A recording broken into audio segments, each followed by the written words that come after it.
Hello दोस्तों, कैसे हैं आप सभी लोग। आप सभी का स्वागत है फिर से हमारे चैनल नॉलेज बाई जी पर। मैं हूं आपका दोस्त समित कुमार, लेकर आया हूं आपके लिए एक और न्यू इन्फॉर्मेटिव वीडियो लॉ से संबंधित।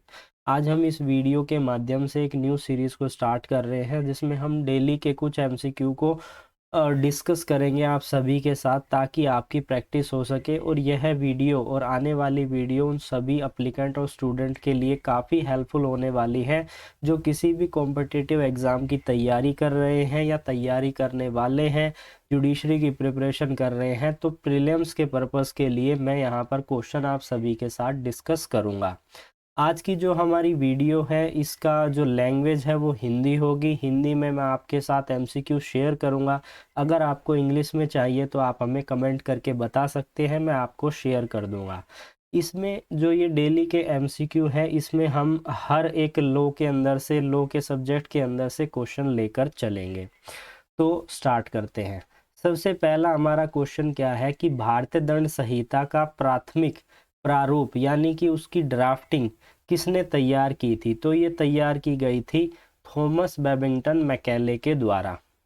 अब बात करते हैं हमारे दूसरे प्रश्न के बारे में कि भारतीय संविधा अधिनियम 1872 को कब लागू किया गया था। कौन सी डेट है जिस दिन हमारा इंडियन कॉन्ट्रैक्ट एक्ट 1872 जो है लागू हुआ था। तो ये हमारा हुआ था 1 सितंबर 1872 में। अब हम बात करते हैं हमारे अगले प्रश्न के बारे में कि आपराधिक प्रक्रिया संहिता 1973 की निम्नलिखित में से किस धारा में मामले के स्थानांतरित करने के लिए सर्वोच्चतम न्यायालय की शक्ति को परिभाषित किया गया है। यहाँ पर स्थानांतरण का मतलब होता है ट्रांसफ़र करना। तो ये पावर दी गई है हमारी सीआरपीसी के सेक्शन 406 के अंदर। अब बात करते हैं हमारे अगले प्रश्न के बारे में। हमारा अगला प्रश्न है सीमा अधिनियम 1963 से पूर्व भारतीय न्यायालयों और न्यायाधिकरणों में किस सीमा अधिनियम का पालन किया जाता था। इसका मतलब ये है कि लिमिटेशन एक्ट जो हमारा 1963 है, इससे पहले कौन सा लिमिटेशन एक्ट जो है वो अप्लीकेबल होता था। तो ये अप्लीकेबल होता था हमारा भारतीय सीमा अधिनियम 1908। अब हम बात करते हैं हमारे अगले प्रश्न के बारे में जो कि हमने लिया है न्यायशास्त्र यानी जूरिस्प्रूडेंस से। क्या प्रश्न है कि जिन्होंने अधिकारों की अवधारणा को अनैतिक और समाज के हितों के विरुद्ध के रूप में खारिज कर दिया था, यह स्टेटमेंट किसके द्वारा दी गई थी। यह स्टेटमेंट दी गई थी डेकेड के द्वारा, जो कि एक जूरिस्ट है।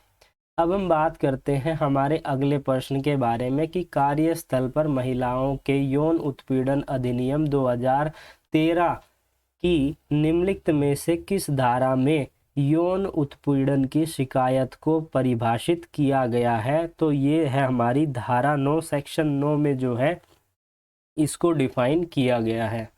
अब हम बात करते हैं हमारे अगले प्रश्न के बारे में कि विकलांग व्यक्ति अधिकार अधिनियम 2016 में निम्नलिखित में से किस धारा में मुख्य आयुक्त और आयुक्तों की नियुक्ति के को परिभाषित किया गया है। तो इसके लिए है हमारी धारा 74 सेक्शन 74 में जो है डिफाइन किया गया है चीफ कमिश्नर और कमिश्नर्स के बारे में, उनके अपॉइंटमेंट के बारे में।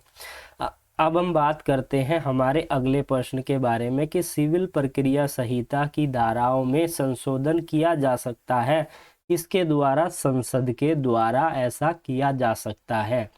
अब हम बात करते हैं हमारे अगले प्रश्न के बारे में कि भारतीय साक्ष्य अधिनियम 1872 की निम्नलिखित में से किस धारा में एक सह अपराधी एक आरोपी के खिलाफ एक समक्ष गवाह है, यह प्रदान किया गया है। इन सभी धाराओं में से किस धारा में। तो ये सेक्शन 133 में इसको डिफाइन किया गया है, जो कि कंप्लायंस के बारे में बात करता है।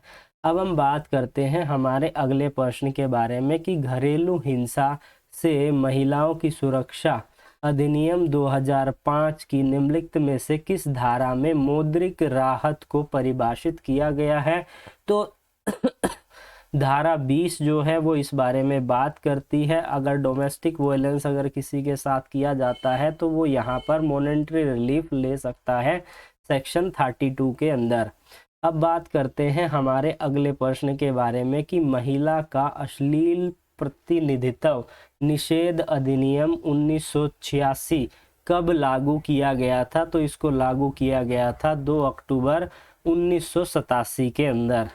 अब हम बात करते हैं हमारे अगले प्रश्न के बारे में, जो कि हमारा संविधान से लिया गया है कि भारत में कानूनी संप्रभुता संविधान में ही निवास करता है, ना कि हम भारत के लोगों में। इस अवधारणा को इन सभी में से किस केस के अंतर्गत बताया गया है? तो इन सभी केस में से कौन सा इसका सही जवाब है, ये आपको हमें कमेंट सेक्शन में देना है। हम नेक्स्ट वीडियो में इसके आंसर को आपके साथ शेयर करेंगे। तो फिर मिलेंगे एक न्यू लेक्चर के साथ, तब तक के लिए जुड़े रहिए अमित कुमार नॉलेज बाई जी के साथ और अच्छे से तैयारी कीजिए।